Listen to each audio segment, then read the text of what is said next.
The wind moves differently along the western coast of Anatolia at night. It carries the taste of salt and dust, and sometimes, if the air is still enough, the faint scent of ash buried in the soil for thousands of years. Travelers who pass the low hill called Hisarlik rarely notice it, but the ground remembers when the sea glittered with foreign ships and the horizon filled with bronze. Long before songs turned it into legend, the city watched quietly from its walls. Troy stood above the plain like a patient observer, its stone towers warmed by the sun and cooled by the winds rolling in from the Aegean. Merchants arrived through its gates with amber, copper, and stories from distant coasts. The city was not a kingdom of myth, only a place where trade, pride, and fragile alliances rested uneasily together. In those days, the world was threaded together by thin strands of trust. Kingdoms across the eastern Mediterranean exchanged gifts and letters written on clay tablets. Kings called one another brothers, though their armies watched the borders carefully. Somewhere across the sea, in the rugged lands of Mycenae and Greece, rulers studied the wealth flowing through Troy and wondered who truly controlled the narrow passage between seas. The tension did not arrive like thunder. It crept slowly, almost politely, through whispers carried by traders and envoys. A ship delayed at harbor. A caravan turned away from a gate. Small decisions that seemed ordinary at the time. Yet beneath those quiet changes lay a larger shift, as if the entire Bronze Age world had begun leaning slightly toward conflict. A young guard once stood on the city wall before dawn, watching the coastline while the torches behind him burned low. The sea looked empty that morning, just pale water meeting a fading sky. Nothing about the moment suggested that generations later people would search the ruins beneath his feet, trying to understand how such a calm horizon could hide a gathering storm. Inside the city, life moved forward without urgency. Bakers opened ovens before sunrise. Soldiers polished bronze helmets until they caught the light, and children ran through narrow streets where stone foundations had stood for centuries. No one called it the edge of history. It was simply another morning in a city that believed tomorrow would resemble yesterday. Across the sea, however, other mornings carried a different mood. Greek rulers gathered men, timber, and ambition. Their ships were not only instruments of war, but of survival. Trade networks were tightening, resources growing scarce, and rival powers pressing against their influence. The idea of Troy was becoming something larger than a city. It was turning into a solution.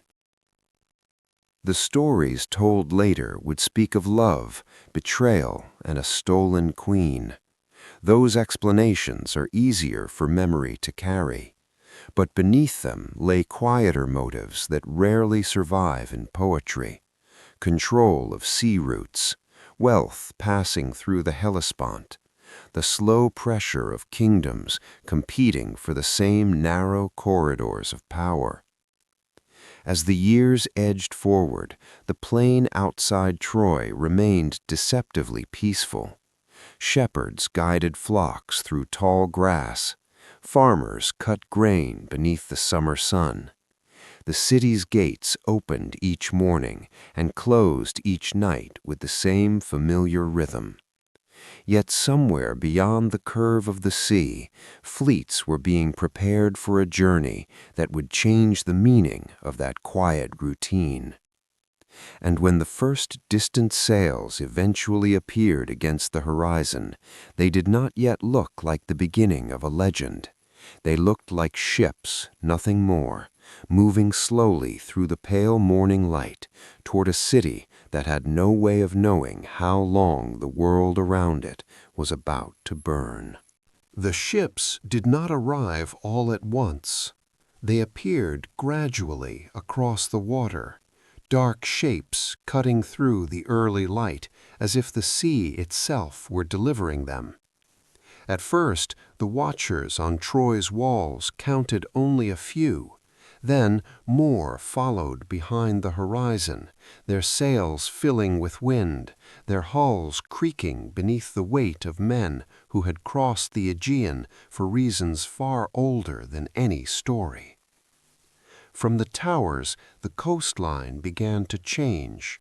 Campfires appeared along the beaches where fishermen once pulled their nets from the water. Foreign armor glinted beneath the sun. The plain that had fed the city for generations now carried the movement of strangers. Troy remained standing above it all, stone walls steady, but the air itself seemed heavier. War in the Bronze Age rarely looked like the swift battles imagined later. It unfolded in seasons. Armies waited, raided, retreated, and returned again when harvests allowed it. Greek warriors clashed with Trojan defenders along the edges of the plain, small engagements that left bodies in the dust while the city walls continued watching in silence. A chariot driver once guided his horses across that field after sunset, returning through the gates while the last light faded behind the Greek camps. His wheels cut deep lines into the soil, already hardened by hooves and sandals.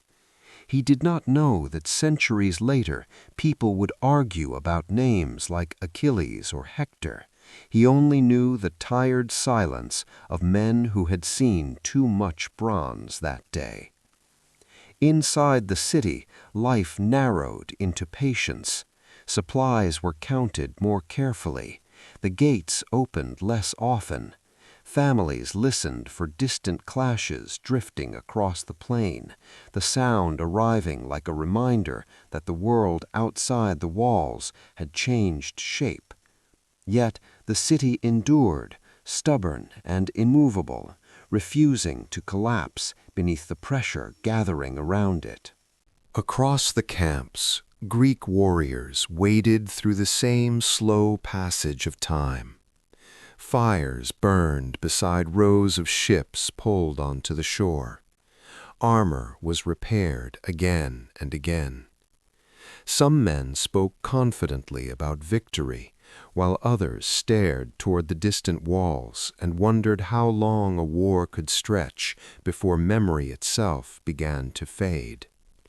There were moments when the conflict seemed almost suspended. Winds carried dust across the plain, while both sides watched each other from afar. Traders who once crossed these lands freely now traveled in cautious silence, aware that entire armies had turned the region into a waiting room for violence that refused to end quickly. One evening, a sickness passed quietly through the Greek camps, carried by water or wind or the endless closeness of men living beside one another. The soldiers blamed angry gods, whispering about unseen arrows falling from the sky. But the suffering looked painfully human. Fever, weakness, the same fragile bodies that every army must eventually confront. Time moved strangely during those years. Children in Troy grew taller while the siege outside continued almost unchanged. Warriors on both sides aged beneath their helmets. Bronze dulled, shields splintered and were replaced. The war became less like a sudden disaster and more like a landscape everyone had been forced to inhabit. And somewhere within that long stretch of waiting, the conflict began quietly reshaping the people trapped inside it. The walls of Troy still stood strong above the plain, yet something slower and deeper was unfolding beneath the surface, a shift that would eventually pull the city toward a moment no one could yet see clearly. Years of watching the horizon changed the way Troy breathed. The city still stood behind its walls, but patience had worn thin along the stones. Markets that once carried laughter now held quieter voices. The siege outside had settled into the rhythm of seasons, yet everyone inside the gates understood that wars lasting this long rarely end gently. The plain beyond the walls had become a scarred landscape. Grass struggled to grow where countless fires had burned. Broken spear shafts and fragments of bronze lay buried beneath dust stirred by the wind.